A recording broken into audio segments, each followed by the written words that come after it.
How you doing, cool kids? So, I got bad news for you. I was at work. I'm always watching for you. I'm your sentry of the night hours. Silver just went back above 50. But about 3 a.m., market dropped into the 49XX range, mid 49s, all at once, all within minutes. Here's the craptastic chart. I got it, yeah. And look at the volumes. Spoofing, that's called. Yeah, but here it is. Here's the drop. There it is, right there. So I gotta show you how. I can't even show you. It's so big, the drop is, that I can't fit it all on the screen.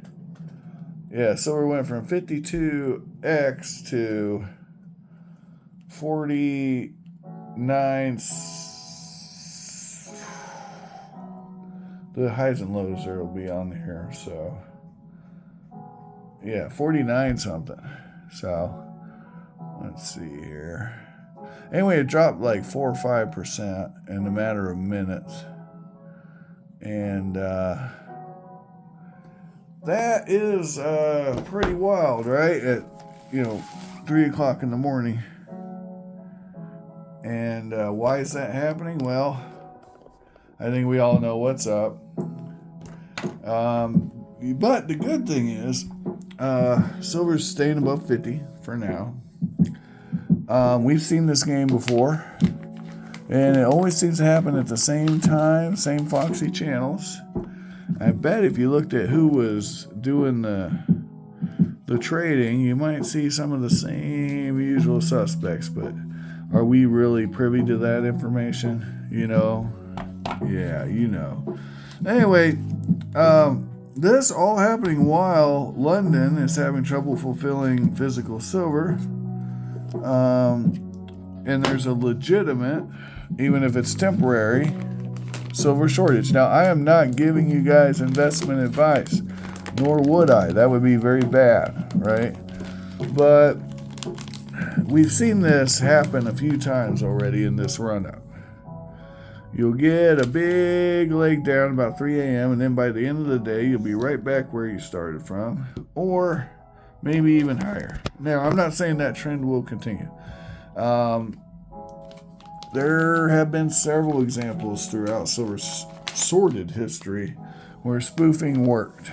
What is likely happening is people who are short on silver are trying to ease up on the pain they're feeling by lowering the price even temporarily, so that when they have to hit them margin calls later on, they've actually got the silver at a cheaper price, right?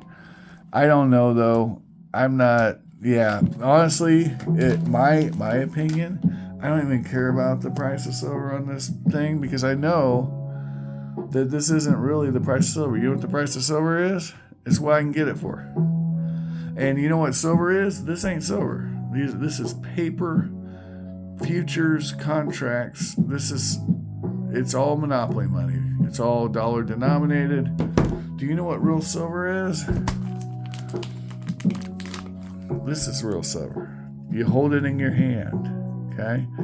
You actually touch it, feel it, right? You can play with it. You can collect it. You gotta catch them all, right? Pokemon silver. Yeah, so a paper contract looks like a paper contract. Now, that's all I gotta say about that. I mean, what else is there to say? So, guys, watch out. Look and see.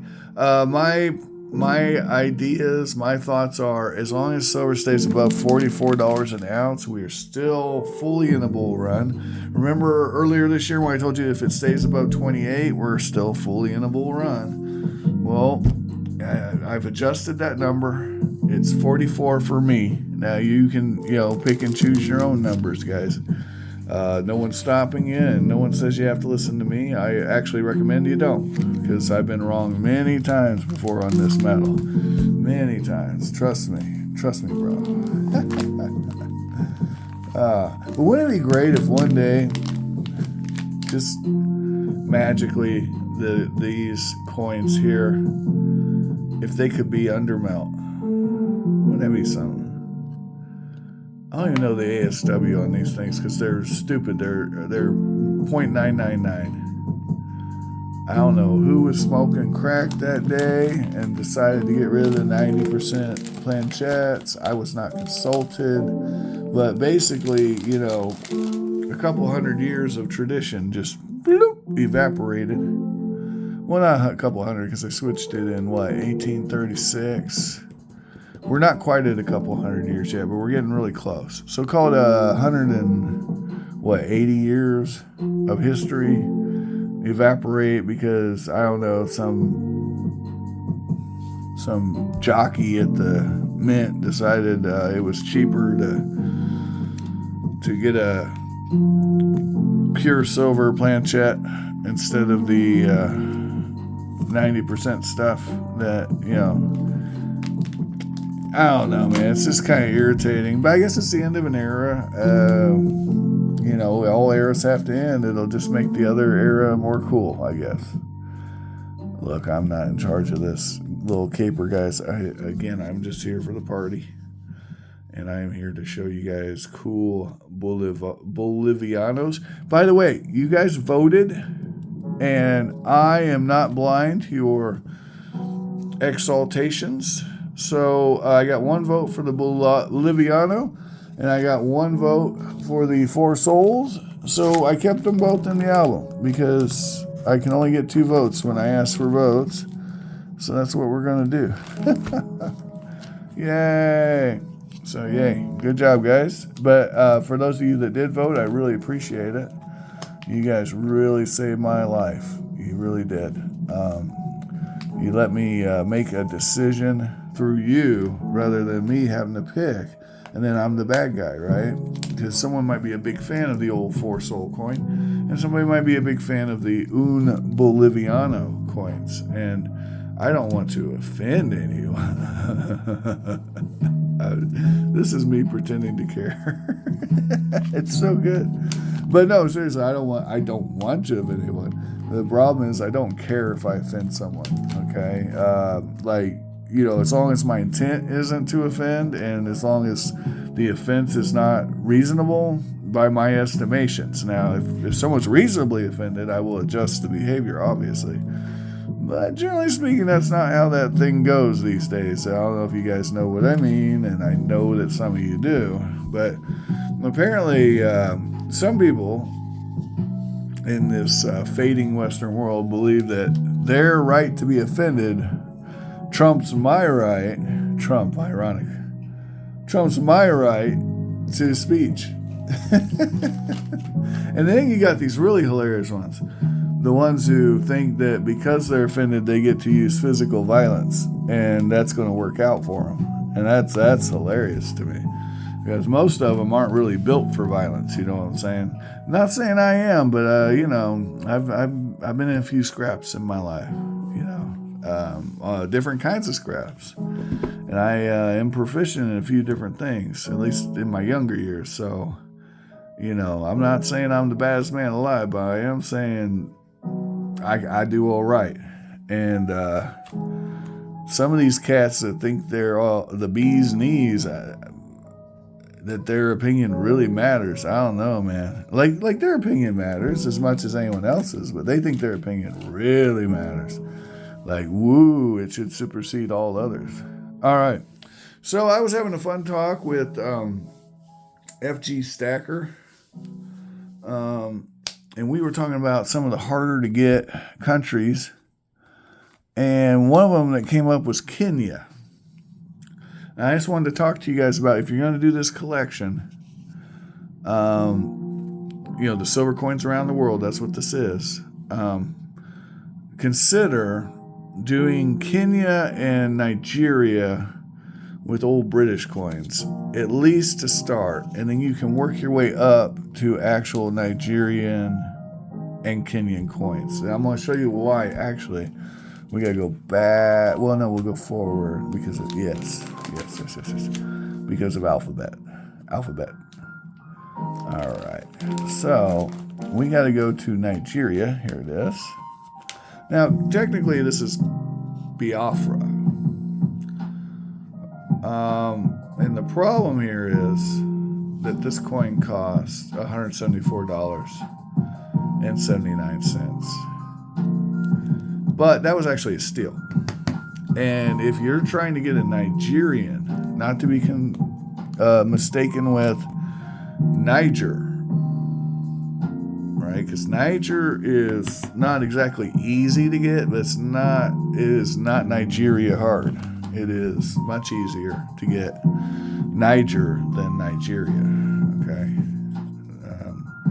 So I just want you to keep that in mind. That's a hard one. And then, so British West Africa gets you Nigeria covered, all right, on the map. I'm throwing it out there for you guys. There's some really easy ways to get some of these countries. Here's a British Papua New Guinea coin, right? This coin's a lot easier to get than some of those Franklin Mint joints that they made for Papua New Guinea, okay? This is a perfect example. Mauritania. There isn't a silver coin for Mauritania. But this coin literally says Mauritania on it. And I'm about to show that to you. There we go, right there. Mauritania. This is one of the only coins that literally says Mauritania on it and would represent Mauritania. So keep that in mind. Here's one that I believe, this is Moldova. But it's not really Moldova, right? Because it's a province of Moldova that tried to get its independence and didn't. So it's technically Moldova, but it's like Biafra, that it's a failed state coin. And so, that's another trick you can use to get this collection going. Anyway, and finally, one more really cool one is Portugal. Portugal is your friend if you want Mozambique. I believe there's actually Timor. Timor is another, right? ThereThere's several countries where Portugal is your best bet to get it. As a matter of fact, Timor, and there's several countries where you want to be fully aware of Portuguese coins because they're really going to help you out on this collection. But enough of that, guys. We're talking about the silver markets. Look, silver's already back up to 50.23, although it did get back to up to 50.37, right? We're down 4% though, and that all happened bam, bam, bam, real quick. Not good at all. Not at all cool, but markets don't go straight up, guys. So just keep that in mind when you're doing your calculations, and do your own due diligence. And have an amazing day. Thanks for watching. I hope you find all the collectibles of your dreams while you're awake. And I better put this video out before the silver price goes all the way up, right? And then I'm a dummy just sitting here yakking about nothing.